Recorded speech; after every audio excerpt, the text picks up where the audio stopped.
Yang ketiga yaitu konflik antara klien. Jadi yang memiliki konflik itu antara klien yang satu sama klien yang lain. Jadi pelanggan satu sama pelanggan lain. Ini misalnya situasi sering terjadi pada perusahaan jasa yang melayani pelanggan secara bersamaan. Kayak misalnya maupun pada perusahaan jasa yang melayani pelanggannya secara bergiliran, dokter, teller, bank, atau agen tiket. Kayak misalnya kalau di kelas itu misalnya gurunya nggak adil antara murid satu dan murid lain ya. Mereka kan konflik. Apalagi kalau misalnya murid kita anak kecil. Nah, jangan sekali-sekali pilih kasih. Dia satu nangis.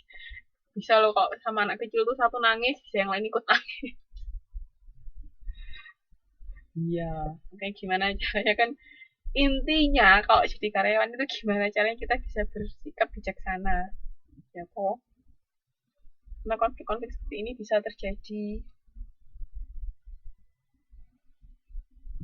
Oke.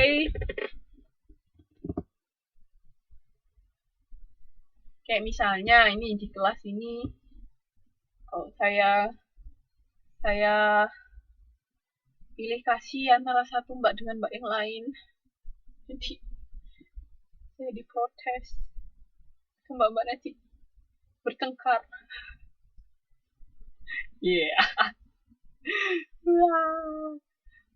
Misalnya saya suruh satu presentasi, yang lain nggak apa-apa nggak presentasi, nah itu nanti kan jadi iri-irian toh. Tidak boleh.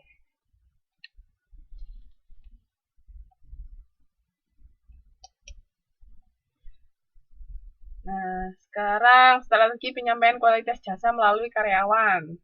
Pekerjakan karyawan pada tugas yang tepat. Di sini maksudnya, misalnya, kalau dia ahlinya misalnya dulu sekolah perhotelan, tapi bagian misalnya tata cara gimana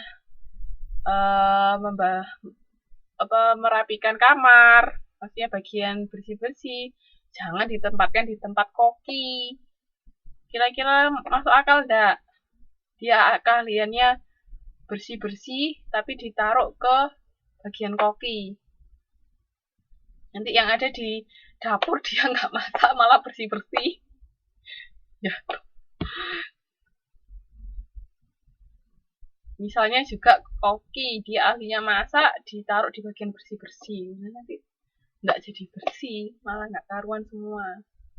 Hotel itu standarnya tinggi loh, nggak semua orang bisa loh, walaupun kelihatannya misalnya cuman membersihkan, tapi itu benar-benar harus yang rapi, yang oke, nggak boleh ada satu debu pun.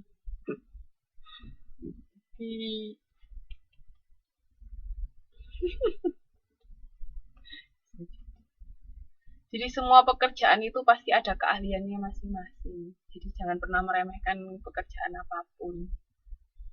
Nggak ada pekerjaan satu lebih baik dari pekerjaan lain. Semuanya sama. Karena kan semuanya butuh keahlian, butuh kesungguhan. Jadi pekerjaan apapun itu semua sama. Oke. Terus kembangkan karyawan untuk menyampaikan jasa yang berkualitas. Nah ini kan biasanya kalau kita masuk jadi karyawan baru, biasanya kan perusahaan melakukan training, ya kan? Kalau kan kadang-kadang juga ada perusahaan yang menerima dari semua jurusan, apapun jurusannya bisa diterima. Nah itu kan di training, dikembangkan. Maksudnya kalau yang sebelumnya sama sekali nggak ngerti apa yang namanya perhotelan misalnya, yaitu di training. Ini hotel kita kayak begini, yang harus dilakukan seperti ini. Jadi kan skillnya karyawan itu bisa berkembang. Terus memberikan sistem pendukung yang diperlukan karyawan. Jadi perusahaan itu harus mensupport apa yang dilakukan karyawan selama itu sesuai dengan visi-misi perusahaan. Jadi jangan sampai kan kalau kita nggak training karyawan itu juga bisa jadi hal yang fatal. Karena apa? Karena misalnya karyawan nggak ngerti apa-apa yang tentang yang namanya perusahaan, tiba-tiba dia disuruh aja kerja menangani konsumen. Kira-kira bisa nggak? Apalagi misalnya dia nggak ada background yang sama dengan perusahaan kita, jadi dia nggak ngerti sama sekali tentang perhotelan. Dia masuk langsung kerja. Kira-kira bisa nggak dia melayani pelanggan dengan baik?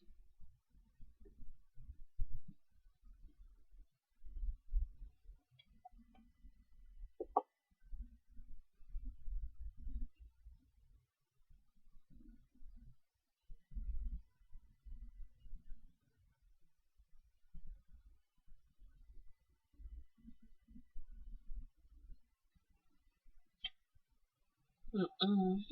Banyak training itu juga sangat perlu dan penting untuk karyawan. Terus di sini pelanggan sebagai sumber daya produktif. Pelanggan itu juga bisa, kan karena kita jasa, pelanggan itu juga bisa membantu dalam penyampaian pelayanan. Kayak misalnya kalau pengacara, nah, pengacara kita berarti kan dia menangani kasus. Lah kalau pelanggannya nggak nggak ngomong sesuatu yang sesungguhnya, mana bisa pengacara itu membantu. Kalau misalnya dia menginformasikan informasi yang nggak benar, pengacaranya bisa apa ya kan? Jadi dia juga bisa sebagai sumber daya yang produktif. Terus pelanggan sebagai kontributor untuk kualitas jasa dan kepuasan. Iya, kan karena produksi dan konsumsi kan dilakukan dalam saat yang bersamaan kan. Misalnya pada saat potong rambut. Pada saat potong rambut, orangnya nggak mau diem usrot aja. Noleh kanan, noleh kiri. Terus pokoknya nggak bisa diem. Kira-kira yang motong rambut bisa nggak motong rambutnya?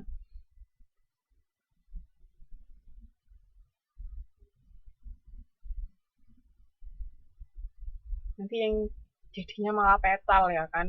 Nah, makanya di situ pelanggan juga sebagai kontributor untuk kualitas jasa dan kepuasan. Makanya misalnya petal, salah potong gara-gara tiba-tiba orangnya noleh kanan. Kan yang motong kan jadi kaget toh. Misalnya sudah pas posisi memotong tiba-tiba orangnya gerak-gerak. Nah, kan jadi kacau semua. Nah, terus ada juga namanya pelanggan sebagai pesaing. Di sini maksudnya pelanggan itu bisa melakukan hal tersebut sendiri. Misalnya kita buka jasa laundry. Nah, pelanggan itu kan bisa melakukan laundry di rumah. Nah, di situ bisa sebagai pelanggan sebagai pesaing. Maksudnya mereka bisa melakukan hal tersebut sendiri tanpa harus datang ke perusahaan jasa tertentu. Itu makanya pelanggan juga bisa sebagai pesaing. Nah, ini macam-macam perantara bisa melalui waralaba, agen, atau saluran elektronik, maksudnya lewat internet. Terus di sini ada bukti fisik jasa. Itu kan ada orang prosesnya bukti-bukti fisik kayak kita sudah bahas kan minggu lalu. Nah, seperti ini. Strategi bukti fisik jasa, memahami dampak strategi bukti fisik jasa, memperjelas peran servicescape. Kan inget toh, karena kita itu jasa itu intangible, kata abstrak, nggak bisa dilihat.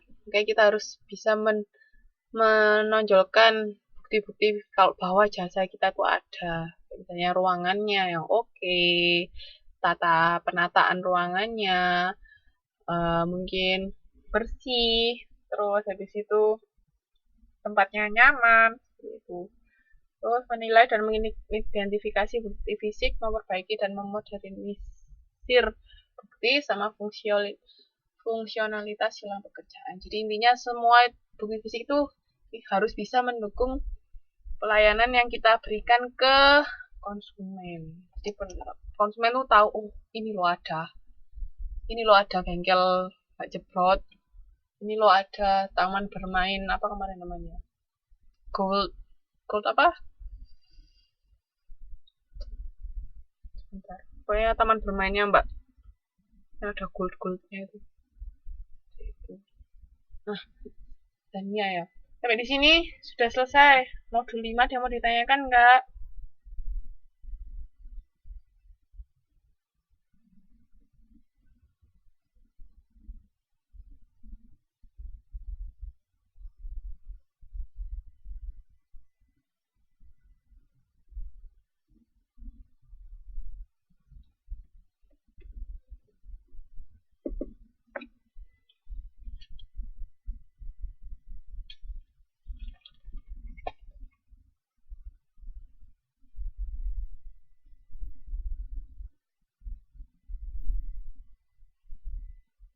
Kenapa?